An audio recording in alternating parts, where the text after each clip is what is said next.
Masyado akong nasaktan, lungkot ang naramdaman.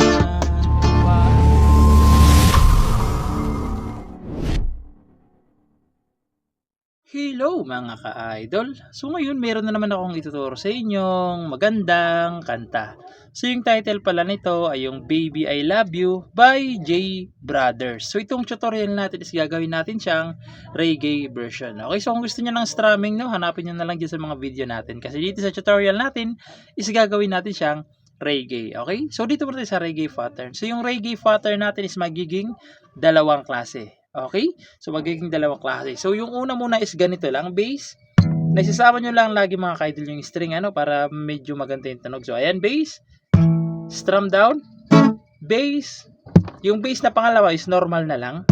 Tapos, top. Bass. Strum down pala. Ayan. Okay, ulitin ko. Bass. Kasama yung string. Strum down. Bass. Top. Strum down. Okay? Kada chords, dalawang beses ninyong gagawin siya. Okay? For example, ganito siya. Isa pa. Okay? Tsaka nalilipat. Pag nasa loob naman ng open-close parenthesis, yung chords, isang beses nyo na lang gagawin. Okay? For example, nasa loob ng open-close parenthesis, so ganito na lang. Lipat agad. Okay? Ganun siya, no? So ngayon, proceed na tayo dito sa kanyang whole verse. So, yung whole verse niya dyan is F. So, yung F mga ka-idol is dito natin kukunin, So, dito siya. Ayan, so yung F dito natin kukunin sa 8th fret yung bar. Okay, 8th fret yung bar mga ka-idol, ha. Sa 9, 10, sa 10th fret is 2nd string, 3rd, tsaka 4th. Okay, ipitin nyo yung tatlong string na yan. So, ganito kasi ako mag-ipit. Ayan. Hindi kasi pwedeng ganito kasi sikip na, So, ayan, kaya ganito siya. Ayan, F. Sunod is A minor. Ayan. So, ayan, A minor mga ka-idol sunod. So, yung A minor is nasa 5th fret yung bar. Sa 7th fret, 5th, tsaka 4th string lang. Ayan yung A minor. Okay, pagkatapos nyan, dyan napapasok yung may open-close parenthesis na G minor. So, yung G minor, 3rd fret lang yung bar. Sa 5th fret, 5th, tsaka 4th string lang. Ayan, G minor na may open. Tapos C na may open. So, yung C, dito ulit siya sa 8th fret. Okay, 8th fret yung bar. Sa 9 is 3rd string. Sa 10th fret, 5th tsaka 4th string. Ayan yung C na may open close parenthesis. Okay, tapos babalik kayo ng F na may open close parenthesis. Tapos C ulit na may number 1. So dyan sa number 1 mga ka-idol is strum down lang na may bass. Ganun siya. Okay, dyan sa may number 1 na C, ganito na lang. Okay, pagkatapos niya mga ka-idol, halos same lang naman yan. So, wala lang si yung pangalawa, yung sa baba na chords, no? So, same lang yan halos. So, babalik lang kayo ng F, A minor, tapos G minor na may open, close parenthesis, C na may open, close parenthesis, tapos F na wala ng open, close parenthesis. Okay, ayan, F. Hanggang F na lang na walang open, close parenthesis. Okay, yan yung kanyang whole verse. So, sasampulan natin para mas maintindihan nyo kung paano siya tugtugin. So, ganito siya kapag tinugtugan. Nang makita ka, aking sinta.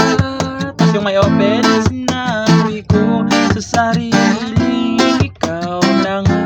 Tapos yung may one.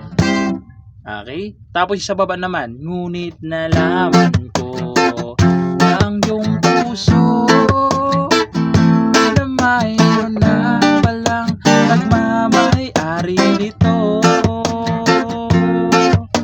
Masyado akong papasok na yung kanyang pre-chorus. Okay? So ngayon, proceed na tayo sa kanyang pre-chorus. So yung pre-chorus niya dyan is B flat na. Ayan, so yung B flat nasa 6th fret yung bar. Okay, yan yung gagamitin natin na B flat. 6th fret yung bar. Sa kanyang 7th fret 3rd string. Sa kanyang 8th fret 5th tsaka 4th. Ayan yung B flat.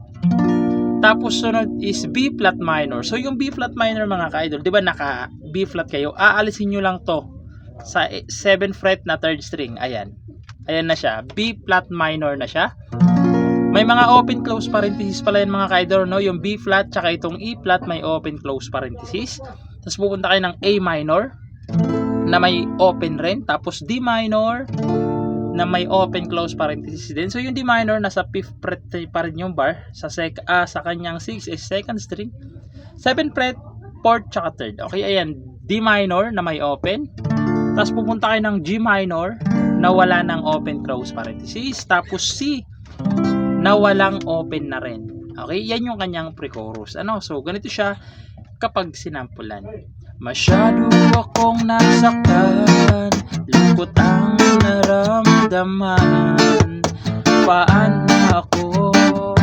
Paano ng pag-ibig ko?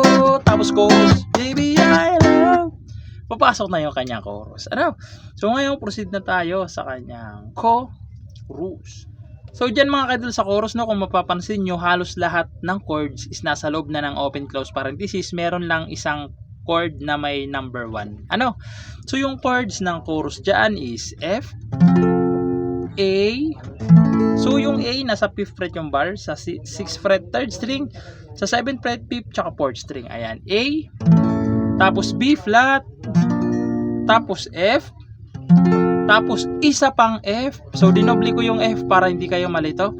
A, B flat, tapos B flat minor na.